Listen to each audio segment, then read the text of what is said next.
વડોદરાના ડભોઈના 7 થી 8 જે ગામો છે તે સંપર્ક વિહોણા થયા છે। ઉપરવાસમાં ભારે વરસાદને પગલે ગામો સંપર્ક વિહોણા થયા। ડંગીવાડા, પ્રયાગપુરા, નારણપુરા, મગનપુરામાં વરસાદી પાણી ભરાયા છે અને તેના પગલે લોકો હેરાન પરેશાન થયા છે। વીરપુરા, બંબોજ, કરાલીપુરા સહિતના જે મુખ્ય માર્ગો છે ત્યાં વરસાદી પાણી ફરી વળતા મુખ્ય માર્ગ ઉપર પાણી ફરી વળતા જનજીવન પર સીધી અસર પહોંચી।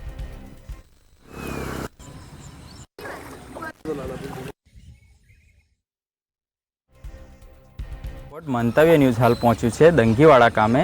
ડભોઈ તાલુકાનું દંગીવાડા ગામ જે ઢાઢર નદીના નજીકમાં આવેલું છે। ઢાઢર નદીમાં ભારે વરસાદને લઈ જે પૂર આવતા હોય છે, દેવ ડેમમાંથી જે પાણી છોડવામાં આવી રહ્યું છે એને લઈ જે દંગીવાડાના મુખ્ય માર્ગો છે હાલ પાણીમાં ગરકાવ રહ્યા છે।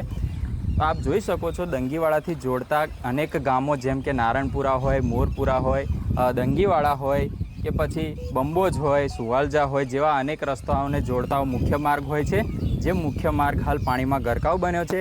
તો આપણે અહીંયા દંગીવાડાના ગ્રામજન સાથે વાત કરીશું, શું કહેવા માગે છે ને કેટલા વર્ષોથી આ સમસ્યા છે। હા, આ ગામ દંગીવાડા છે અને આ વર્ષો જૂની છે। વર્ષો હું 72 વર્ષનો થયો પણ છેલ્લા નાનપણથી જોઉં છું કે આમાં છેલ્લા વર્ષમાં 2-5 વર્ષમાં થોડું લેવલ ઊંચું કર્યું છે બીજેપી સરકારમાં।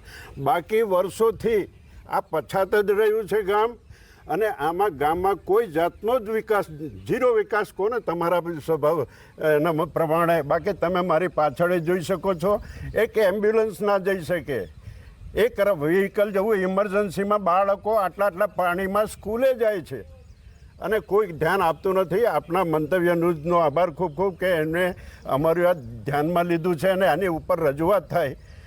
બાકી ભૂતકાળમાં ઝીરો વિકાસ હતો, અત્યારે થોડો ઘણો છે।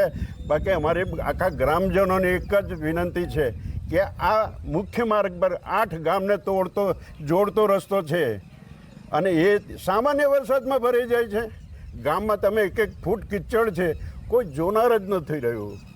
આપના મંતવ્ય ન્યૂઝનો ખૂબ ખૂબ આભાર કે જે અમારી વસ્તુને, અમારી મુશ્કેલીને ધ્યાનમાં લીધી છે અને ઉપર રજૂઆત કરશે એવી આશા રાખું છું। જી, આ હતા દંગીવાડા ગ્રામના ગ્રામજન ધર્મેન્દ્ર રોહિત, મંતવ્ય ન્યૂઝ, ડભોઈ, વડોદરા।